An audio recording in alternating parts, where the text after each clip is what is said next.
Recently आम्ही आता तिरुमलाला जाऊन आले साऊथला. तर तिथल्या बऱ्याचशा हॉटेल्समध्ये आम्ही काय काय अलग अलग प्रकारचे पदार्थ खाले. तर त्यामध्ये एका हॉटेलमध्ये आम्ही खाल्ला होता मेंदू वडा. एकदम छान, बाहेरून क्रिस्पी आणि आतमधून सॉफ्ट असा मेंदू वडा. तेव्हापासून मुलं सांगत होती घरी आल्यापासून, मला मेंदू वडा खायचा आहे, मेंदू वडा खायचा आहे. म्हटलं चला आज बनवूया त्यांच्याच प्रकारे. एकदम बाहेरून क्रिस्पी आणि आतमधून जाळीदार सॉफ्ट असा मेंदू वडा.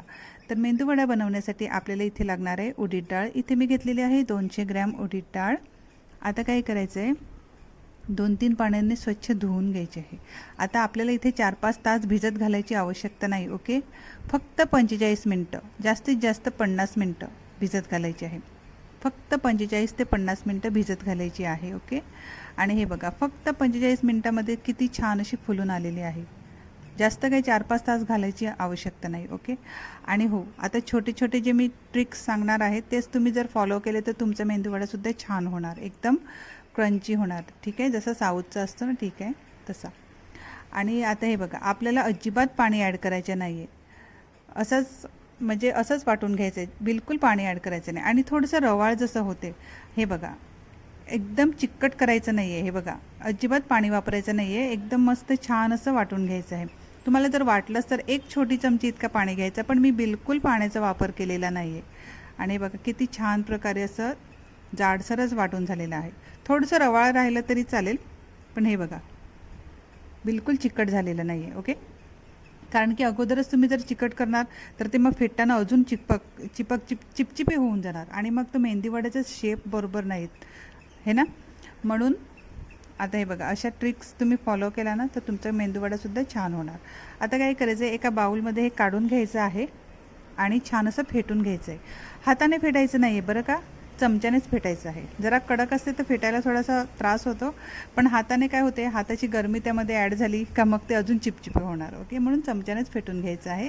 आता त्यामध्ये ॲड करायचं आहे चवीनुसार मीठ आणि थोडासा पाव चमचा इतका बेकिंग सोडा ॲड करायचा आहे. ओके, आणि आता फेटून घ्यायचे 10 मिनटापर्यंत. एकच डायरेक्शनमध्ये फेटायचे. जाडसर असते, घट्ट असते, म्हणून थोडासा टाईम लागेल, पण एकाच डायरेक्शनमध्ये हे बघा 10 मिनटापर्यंत एकदम फ्लफी करून घ्यायचं आहे. ठीक आहे, हे बघा. आता काय करायचं, मी थोडंसं घेतलेलं आहे त्यामध्ये कॉर्नफ्लॉवर, म्हणजे बाइंडिंगसाठी. तुम्हाला नाही ॲड करायचं असेल तर तुम्ही स्किप करू शकता, हे एकदम ऑप्शनल आहे. ओके, तर मी थोडीशी छोटी वाटी इतकी कॉर्नफ्लॉवर घेतलेला आहे, एकदम छान असं बाइंडिंग येण्यासाठी. ओके, आणि काय करायचं, हाताला आता पाणी लावून घ्यायचं, दोन्ही हात स्वच्छ पाण्याने धुवून घ्यायचे, पाणी लावायचा आणि असा गोळा बनवून घ्यायचा आणि मेंदू वड्याचा शेप द्यायचा. ॲक्च्युली माझा मोबाईल स्विच ऑफ झाला शूट करता करता, तर मी अहोनचा मोबाईल घेतला, त्यामधलं मला काही समजत नव्हतं त्यांची सेटिंग आहे, पण थोडासा प्रॉब्लेम झाला. त्यांच्या मोबाईलमधली काही सेटिंग वगैरे काय मला समजतच नव्हती, पण नशीब ते घरी होते म्हणून, नाहीतर माझी रेसिपी अर्धीच झाली असती. माझा मोबाईलच स्विच ऑफ होऊन गेला, तर त्यांच्या मोबाईलमध्ये मी शूट केलं. तर हे बघा, एक छोटासा गोळा घ्यायचा आहे, हाताला पाणी लावून आणि मेंदूवड्याचा शेप द्यायचा आहे.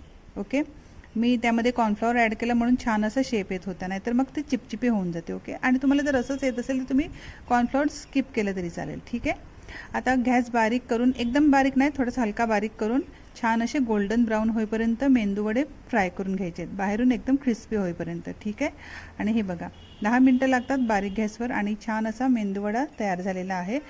गॅस बारीकच ठेवायचा आहे, नाहीतर मग बाहेरून करपून जाईल आणि आतमध्ये कच्चं राहील. ठीक आहे, आणि छान असे आपले मेंदूवडे तयार झालेले आहेत. तुम्हाला ही ट्रिक आवडली असेल तर तुम्हीसुद्धा ट्राय करू शकतात. बाहेरून क्रंची आणि आतमधून एकदम सुपर सॉफ्ट असतो आणि मस्त लागतो, एकदम छान. तुम्ही ट्राय करा, नारळाच्या चटणीबरोबर खूप छान लागतो. आपण लवकरच भेटूया पुढच्या व्हिडिओमध्ये. Okay friends, take care and bye bye.